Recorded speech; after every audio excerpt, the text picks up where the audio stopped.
Council का अध्यक्ष कौन होता था? नेशनल डेवलपमेंट काउंसिल का अध्यक्ष कौन होता था? देखो भैया, नेशनल डेवलपमेंट काउंसिल की स्थापना 1952 को करी गई थी और इसके अध्यक्ष थे भारत के प्रधानमंत्री। जो भारत का प्राइम मिनिस्टर था वही प्लानिंग कमीशन का अध्यक्ष था और नेशनल डेवलपमेंट काउंसिल का भी अध्यक्ष भारत का पीएम ही था। Right answer is A. अगला क्वेश्चन आइए नेक्स्ट आपके सामने रहा। इन चारों में से reducing the period of punishment without changing the nature of punishment, आप लोग जानते हो अच्छे से कि आर्टिकल 72 में राष्ट्रपति को और आर्टिकल 161 में राज्यपाल को क्या दिया गया है? क्षमादान की शक्ति दी गई है। क्या बच्चे? क्षमादान की शक्ति दी गई है, पार्डनिंग पावर दी गई है। उस पार्डनिंग पावर में एक पॉइंट होता है ऐसा जिसके अंदर आप पनिशमेंट के समय काल को कम कर देते हो लेकिन पनिशमेंट के नेचर को चेंज नहीं करते। कि किसी को 10 साल की जेल की सजा मिली है, 10 साल की सजा को 6 साल की सजा कर दिया लेकिन सजा वो जेल की है, तो राइट आंसर इज रेमिशन। देखो बेटा, पार्डन का मतलब होता है कि उसकी जो सजा थी, उसको जो पनिशमेंट थी, उसकी सजा को माफ कर दिया, इसे कहते हैं पार्डन। लेकिन उसकी सजा को कम कर दिया, उसकी सजा को कम कर दिया, इसे कहेंगे रेमिशन। 90% बच्चों ने आंसर गलत दिया जो देखकर मुझे बहुत दुख हुआ, but right answer is A. Right answer is A. अगला क्वेश्चन आइए next. Remission refers to the reduction of a conviction convicts prison sentence without altering the nature of sentence itself. ये तो हो गया रेमिशन, कि किसी की सजा का नेचर चेंज ना करके बस समय के उसकी सजा के समय को कम कर दिया।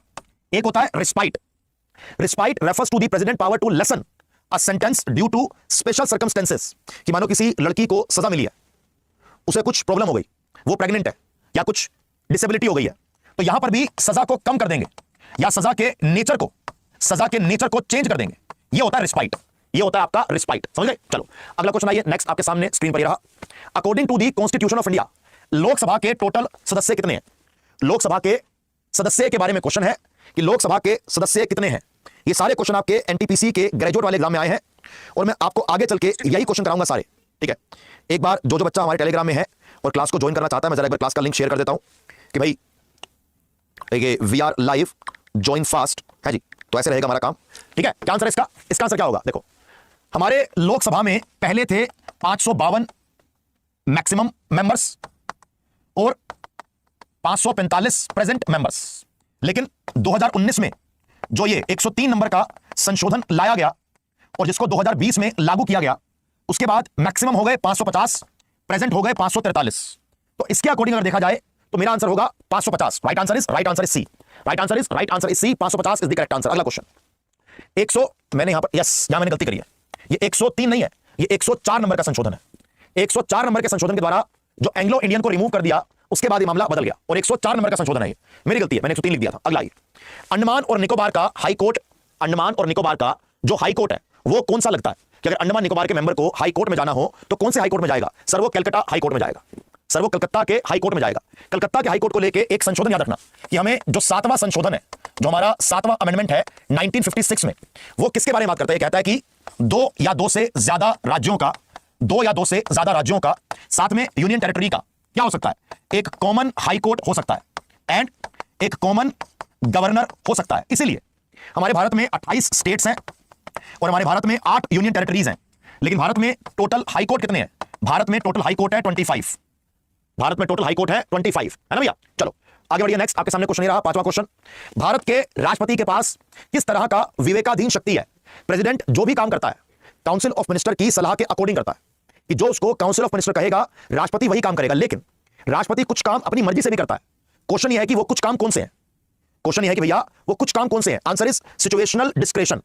स्थिति के अनुसार राष्ट्रपति काम करेगा। Right answer is D. ऐसी परिस्थितियां या ऐसी स्थितियां वो कौन सी बनेंगी जहां पर राष्ट्रपति अपनी मर्जी से काम कर सकता है? जैसे प्रधानमंत्री की नियुक्ति, लोकसभा को डिसॉल्व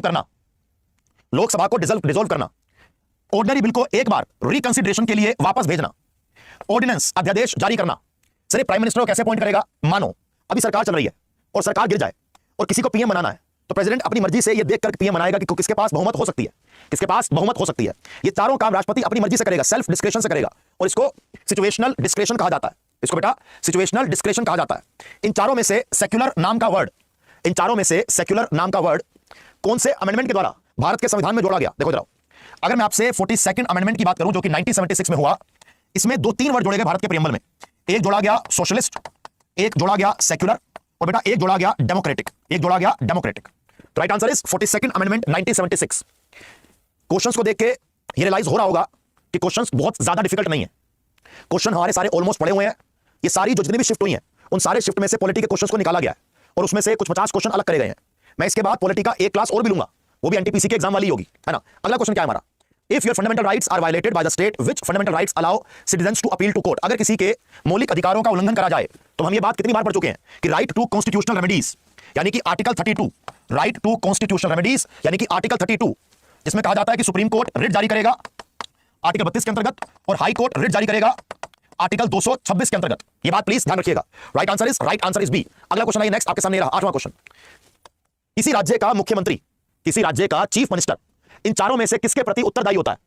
चीफ मिनिस्टर अगर बनाया गया है तो गवर्नर के प्रति उत्तरदायी क्यों होगा, प्रधानमंत्री के प्रति क्यों होगा, राज्यसभा के प्रति क्यों होगा, वो सिर्फ और सिर्फ विधानसभा के प्रति उत्तरदायी होता है, वो सिर्फ विधानसभा के प्रति उत्तरदायी होगा। राइट आंसर इज ए।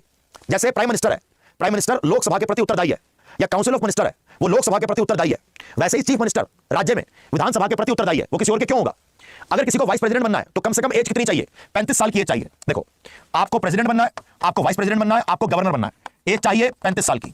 आपको लोकसभा का मेंबर बनना है, आपको लेजिस्लेटिव असेंबली का विधानसभा का बनना है, आपको चाहिए 25 साल की। आपको राज्यसभा का बनना है, आपको चाहिए 30 साल की। आपको अगर पंचायत का सरपंच बनना है, अगर आपको पंचायत का चुनाव लड़ना है तो चाहिए 21 साल की, तो चाहिए 21 साल की। Right answer is A 35 years. अगला ये नेक्स्ट आपके सामने रहा, आपातकाल के दौरान मौलिक अधिकारों का निलंबित कर दिया जाएगा, इन चारों में से कहां से बोरो किया है। Suspension of fundamental right during the emergency is taken from which constitution. हाँ जी, क्या आंसर होगा, yes right answer is B, Germany के संविधान से।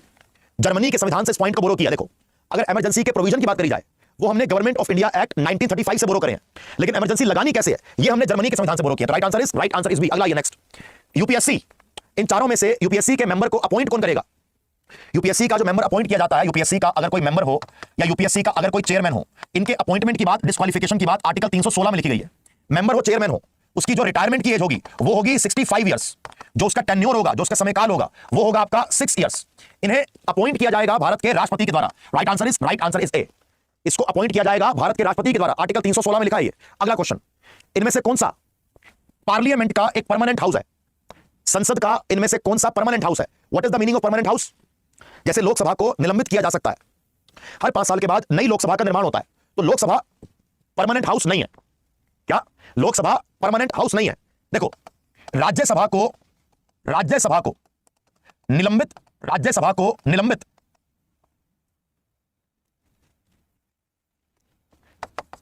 को बच्चे निलंबित नहीं कर सकते, राज्यसभा को निलंबित नहीं कर सकते क्योंकि ये एक परमानेंट हाउस है, 1/3 member every second year, 1/3 member every second year retire कर जाते हैं। राज्यसभा के जो मेंबर हैं उनका समयकाल कितना होता है, 6 साल का होता है, लेकिन राज्यसभा परमानेंट हाउस है। Right answer is Rajya Sabha. अगला ये next, the procedure for amending the constitution and the elections और मेंबर ऑफ द राज्यसभा, इन चारों में से कहां से बोरो किया है। भारत के संविधान के संशोधन की प्रक्रिया आर्टिकल 368 में दी गई है, या पार्ट 20 में दी गई है, इसको हमने साउथ अफ्रीका के संविधान से बोरो किया। हमने साउथ अफ्रीका से 2 चीजें बोरो करी हैं। एक, हमारे जो ये कॉन्स्टिट्यूशन का अमेंडमेंट का प्रोसीजर है आर्टिकल 368 में, इसके अलावा हमने क्या बोरो किया है, जो राज्यसभा के मेंबर्स का चुनाव हो रहा है, जो राज्यसभा के मेंबर का इलेक्शन है, इसको बेटा हमने यहीं से बोरो किया, समझ गए क्या आंसर है इसका।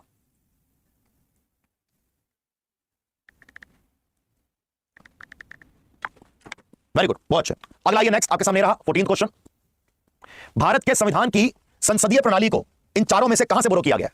भारत के संविधान की संसदीय प्रणाली को इन चारों में से कहां से बोरो किया है। राइट आंसर इज ब्रिटेन के संविधान से। हमारा जो पार्लियामेंट्री सिस्टम है हमने उसको ब्रिटेन से बोरो किया है। Right answer is C. अगला क्वेश्चन आइए, जो 25th स्टेट है इन चारों में से भारत का 25वां राज्य कौन सा था। तो भारत का 25वां स्टेट बना, इन चारों में से कौन सा स्टेट भारत का 25वां राज्य बना। एनी आइडिया, ये भारत का 25th स्टेट है। Yes sir, right answer is Goa. जब गोवा का निर्माण किया गया, गोवा था भारत का 25th स्टेट। 30 मई 1987 को, 30 में 1987 को गोवा का स्टेट बनाया गया, गोवा को, जो भारत का 25th स्टेट बना। और गोवा पूरे भारत का सबसे छोटा राज्य है। अगर मैं एरिया की बात करूं तो Goa is the small state of India, Goa is the smallest state of India. Constituent assembly, जब 1946 में संविधान सभा का निर्माण किया गया, तो संविधान सभा के टोटल मेंबर कितने थे। संविधान सभा में कुछ लोग इलेक्टेड थे और कुछ लोग नॉमिनेटेड थे। कुछ लोग इलेक्टेड थे और कुछ लोग नॉमिनेटेड थे।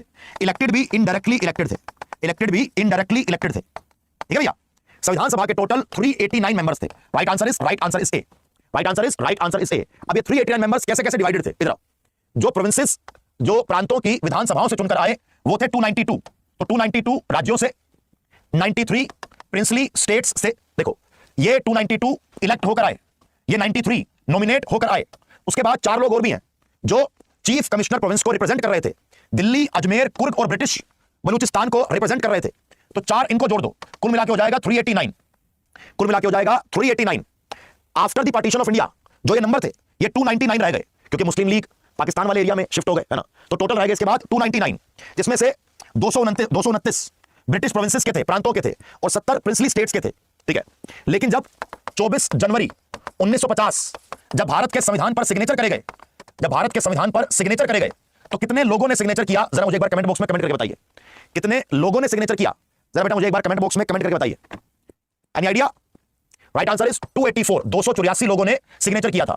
पहले 389 थे जो कम होकर 299 हो गए, और एंड में 284 लोगों ने सिग्नेचर किया था। ये बात ध्यान रखेंगे। Very good. चलो अगला क्वेश्चन आइए नेक्स्ट आपके सामने रहा। इन चारों में से कौन से अमेंडमेंट के द्वारा प्रीएम्बल में सेक्युलर वर्ड को ऐड किया गया? इन चारों में से कौन से अमेंडमेंट के द्वारा भारत के संविधान में सेक्युलर को ऐड किया गया? राइट आंसर इज 42वें संशोधन के द्वारा सेक्युलर वर्ड को ऐड किया गया। अगला आइए नेक्स्ट। इनमें से कौन सी आइटम को या कौन से विषय को आप कंकरेंट लिस्ट में डालेंगे? इन चारों में से 3 तो स्टेट लिस्ट में आएंगी और एक कंकरेंट लिस्ट में आएगी। Right answer is trade union. जो ट्रेड यूनियन है बेटा ये आपकी आएगी कंकरेंट लिस्ट में। बाकी मार्केट एंड फेयर, टोल्स और एग्रीकल्चर ये तीनों आपके स्टेट लिस्ट में आएंगे। ये तीनों आपके स्टेट लिस्ट में आएंगे। अगला क्वेश्चन आइए। Who is the care taker president of India in the absence of president? अगर आकस्मिक तरीके से राष्ट्रपति रिजाइन कर दे, या राष्ट्रपति की मृत्यु हो जाए, या किसी वजह से राष्ट्रपति अवेलेबल नहीं है, तो प्रेसिडेंट की जगह कौन लेगा? या एक्टिंग प्रेसिडेंट कौन बनेगा? The vice president of India.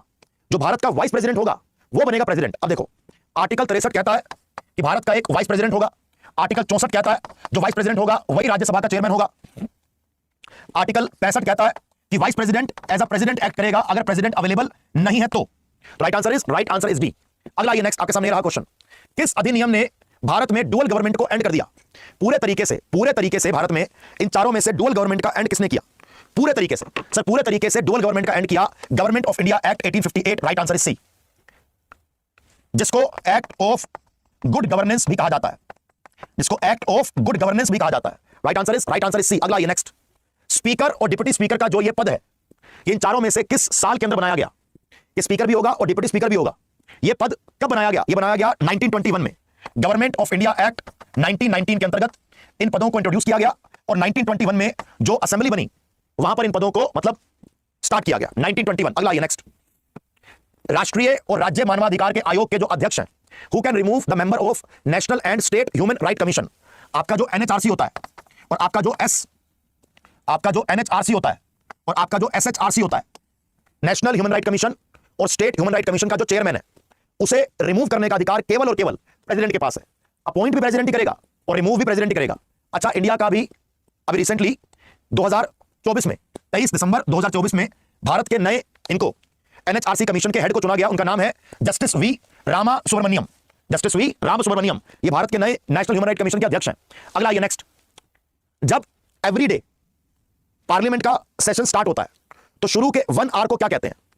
तो शुरू का जो 1 घंटा होगा उस शुरू के 1 घंटे को क्या कहा जाता है? 0 आवर, क्वेश्चन आवर, या फिर प्रिविलेज आवर, या calling attention motion? Right answer is question hour. जो पहला घंटा होगा ये देखो, जो 11 बजे इसकी शुरुआत होगी, 11 से लेकर 12 बजे जो पहला घंटा होगा उसे कहते हैं क्वेश्चन आवर। क्वेश्चन आवर के बाद 12 से लेकर जो 1 बजे का समय होगा इसे कहेंगे 0 आवर। इसके बाद 1 से 2 लंच होगा और 2 के बाद शाम को 6 बजे तक ये काम चलते रहेंगे। राज्यसभा का समय 5 PM तक का है, लोकसभा का समय 6 PM तक का है। ये बात ध्यान रखिएगा, ठीक है जी। चलिए अगला क्वेश्चन आइए नेक्स्ट आपके सामने रहा। भारत के संविधान की जो फंडामेंटल ड्यूटीज हैं, यानी कि जो आर्टिकल 51A में फंडामेंटल ड्यूटी की बात करी गई है और पार्ट 4A में जो फंडामेंटल ड्यूटीज की बात करी गई है, गुरु ये दोनों हमने बोरो कहां से करे हैं? इन दोनों को हमने बोरो किया कहां से? मतलब रशिया के संविधान से हमने फंडामेंटल ड्यूटीज को बोरो किया। अगला ये नेक्स्ट आपके सामने रहा। लोकसभा का अध्यक्ष इन चारों में से किसके द्वारा इलेक्ट किया जाता है? क्या लोकसभा के चुनाव की अलग, लोकसभा के अध्यक्ष के, स्पीकर के चुनाव की कोई अलग प्रक्रिया है? नहीं है भैया। आर्टिकल 93 लोकसभा के स्पीकर की बात करेगा, कहेगा कि लोकसभा के जो मेंबर हैं वही इसको मिलकर चुन लेंगे कि ये हमारा लोकसभा का अध्यक्ष है, खुद ही चुन लेंगे। अगला ये नेक्स्ट अगला question. State human right commission का चेयरमैन, जो स्टेट ह्यूमन राइट कमीशन का अध्यक्ष होगा, वो इन चारों में से क्या होना चाहिए? उसकी ना कंडीशन है क्या बेटा? उसकी ना कंडीशन होती है। तो जरा कंडीशन आपके सामने आ चुकी है, जरा बताइए एक बार कि वो कंडीशन क्या होनी चाहिए। देखो इस पॉइंट को जरा बेटा समझने का, सुनने का ट्राई करना। जो नेशनल ह्यूमन राइट कमीशन का चेयरमैन होगा वो भारत का ex chief justice of India होना चाहिए, यानी कि जो व्यक्ति चीफ जस्टिस ऑफ इंडिया रह चुका है वही एनएचआरसी का चेयरमैन बनने के लिए एलिजिबल है, पहला पॉइंट। दूसरा, state human right commission SHRC जो किसी हाई कोर्ट का चीफ जस्टिस रह चुका है, जो किसी हाई कोर्ट का चीफ जस्टिस रह चुका है वही एसएचआरसी का चेयरमैन बन सकता है, वही बेटा एसएचआरसी का चेयरमैन बन सकता है। तो retired chief justice of high court, right answer is B. Right answer is B. कुछ लोग कह रहे हैं डी। अबे जो करंट सीजीआई होगा या सीजेएचसी होगा वो एनएचआरसी का चेयरमैन या एसएचआरसी का चेयरमैन क्यों बनेगा? Right answer is B. अगला ये नेक्स्ट